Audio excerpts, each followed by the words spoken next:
Que Dieu vous bénisse pour le temps que vous accordez à cette vidéo. Parce que les pauvres sont plus heureux. Pourquoi? C'est plus facile d'être croyant, de croire en Dieu quand on n'a rien du tout. Parce qu'on peut vraiment voir que Dieu nous bénit. C'est pour ça, c'est d'ailleurs ce que Dieu nous a appris, c'est ce que Jésus nous a appris dans la prière. Donne-nous aujourd'hui notre pain de ce jour. Il ne nous a pas appris à demander dans la prière notre pain de toute l'année. Parce que ça va nous rendre arrogants.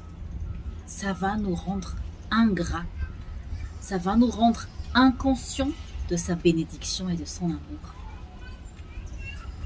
Les pauvres sont plus heureux parce qu'ils se contentent de peu.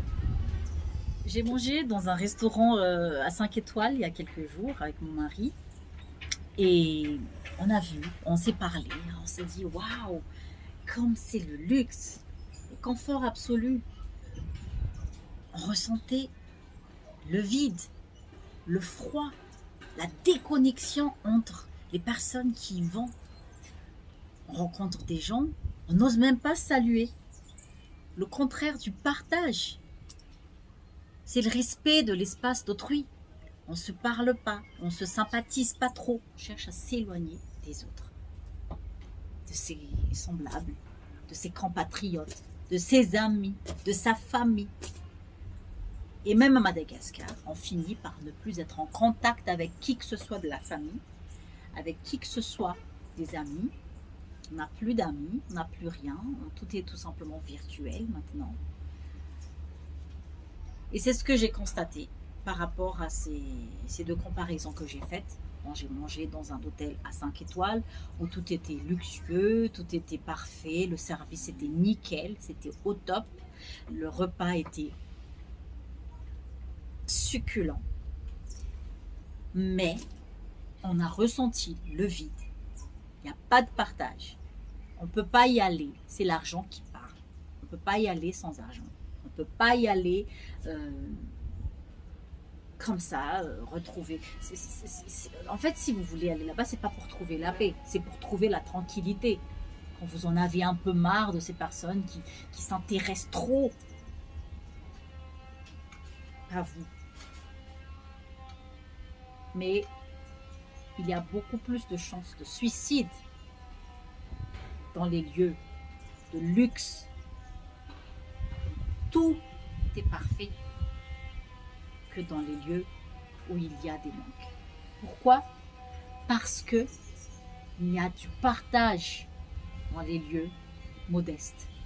Il y a de la joie de vivre. On se contente de peu. Et dès qu'on a quelque chose, on est reconnaissant. On n'a pas beaucoup de choix, donc on n'est pas dans l'embarras.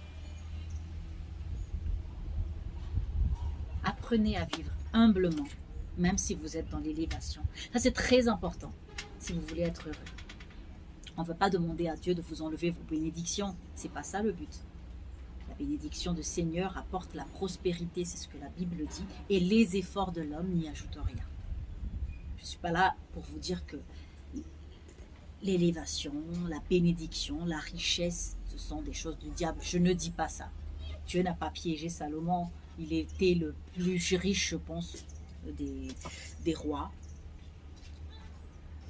Dieu a béni David. Il y a des gens de Dieu qui sont riches, c'est ce que je veux dire. Et c'est de la bénédiction. Abraham n'était pas pauvre. Mais qu'est-ce que je veux dire? Dans la richesse, dans l'élévation, restez humble. N'allez pas dire, ah, mais moi, dormir dans des maisons comme ça, dans des maisons où leurs enfants ont des poux, ça sent un peu mauvais, je ne peux pas dormir une nuit avec ces gens-là, on est trop entassés, c'est trop, j'arrive pas avec tout ce petit espace-là, je ne peux pas. Non, Dieu va vous retirer votre bénédiction si vous pensez comme ça. Est-ce que vous pensez que Dieu n'a pas pu se payer un grand hôtel à l'époque, hein, que Jésus, je veux dire? Il y avait déjà des lieux comme les résidences de Pharaon. Hein. S'il voulait débarquer en étant un prince, il pouvait, croyez-moi, il pouvait entrer dans le ventre de je ne sais pas qui. Mais il a fait ce choix et il a été, on l'a accouché dans la prairie. Vous voyez, dans les étables. Dieu est né dans les étables. Jésus est né dans les étables pour nous donner de l'espoir, pour nous apprendre que la bénédiction du Seigneur n'est pas seulement la richesse. La bénédiction du Seigneur n'est pas seulement l'élévation. Ça peut être l'humiliation même.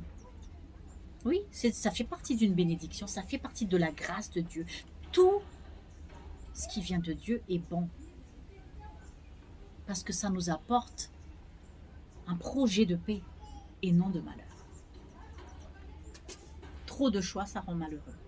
Parce qu'on est toujours en train de se dire, si j'aurais pris ci, je ne serais peut-être pas là. Si j'aurais pris ça, j'aurais peut-être eu mieux. Donc les gens pauvres sont heureux parce qu'ils n'ont pas le choix et ils sont satisfaits de ce qu'ils ont. Ils sont reconnaissants. Ils n'espèrent pas plus. Quand ils sont en bonne santé, quand la famille est réunie, en bonne santé, quand on a encore de quoi manger, quand on a encore un toit, quand on a encore des habits, on est reconnaissant. Mais les gens riches, il faut vraiment beaucoup pour les satisfaire et les épater. Et ils ne sont plus heureux. Tellement ils ont du choix. Ils se disent tout le temps, je peux avoir ça, je peux avoir ça. C'est pas grand chose pour moi. Et on tombe dans l'ingratitude. On tombe dans l'insatisfaction. On est tout le temps dans l'inquiétude, dans le doute. Parce qu'on a beaucoup de choix. On a beaucoup de possibilités. On peut tout se permettre. Les gens, ils ne peuvent pas se le permettre. Ils ne peuvent pas se permettre de faire beaucoup de choses. Donc, ils sont heureux avec le peu de choses qu'ils peuvent faire et qu'ils peuvent avoir. Ne soyez pas des fous comme ça. Ne soyez pas des fous capricieux comme ça. Soyez des enfants de Dieu reconnaissants et qui savent rester dans l'humilité malgré l'élévation. Et comme ça, Dieu n'arrêtera pas de vous bénir. Dieu n'arrêtera pas de vous élever. Parce que ceux qui savent s'abaisser pour Jésus, Dieu les élèvera. Merci d'avoir suivi ma vidéo. Bonne journée à tous. Au revoir.